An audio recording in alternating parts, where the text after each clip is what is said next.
As part of the 12 scheduled sniping incidents, the trial chamber heard evidence pertaining to 5 incidents in which trams were targeted and several passengers killed or seriously injured by SRK snipers.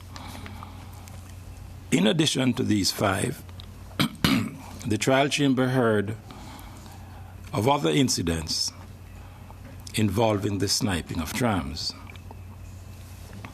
All these incidents took place during ceasefires.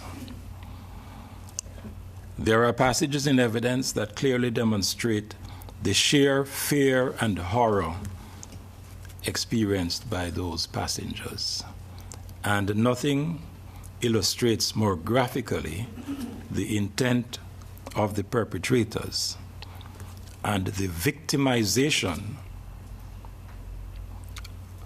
of the passengers than the evidence that was repeated time and again of a tram slowing down to pass the S-curve in the vicinity of the Holiday Inn and being deliberately targeted while it was so doing. Slavicia Livnak described how she would bend her head every time she negotiated the S-curve with her tram. The tram and its passengers were virtually sitting ducks.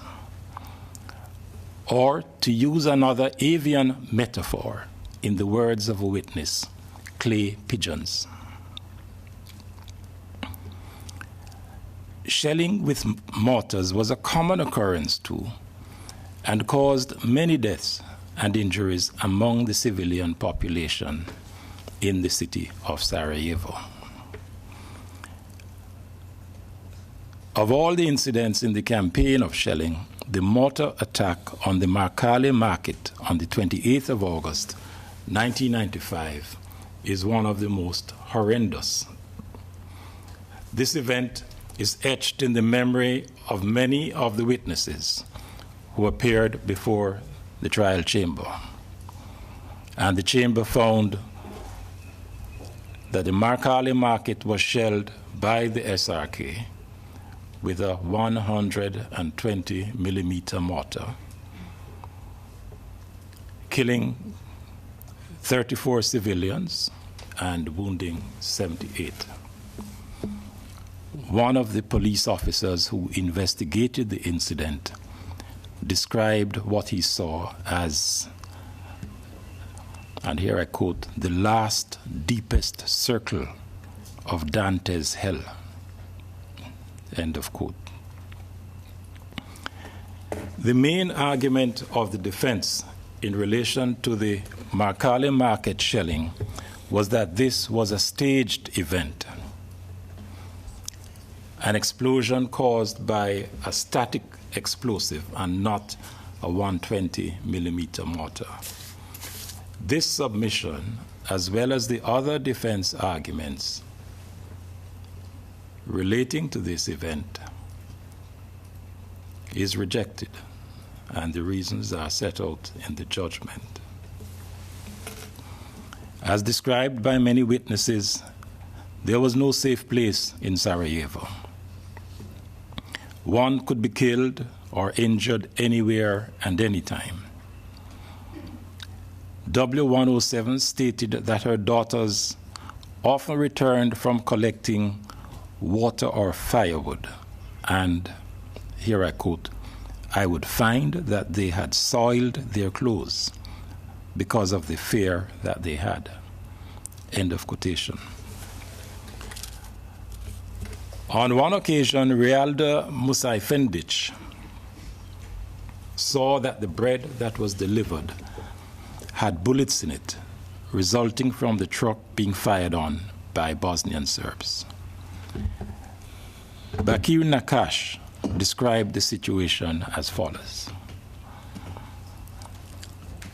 Here I quote, the city was still under siege, no electricity, no regular water supply, no regular energy supply, under shelling and sniping continually. Life was not normal in any way for the residents of Sarajevo, nor was our work, the work of health workers in the city's health institutions. Likewise, we lacked all energy supplies, electricity, and our supplies were reduced, limited in terms of medical supplies, food, and such like. End of quotation.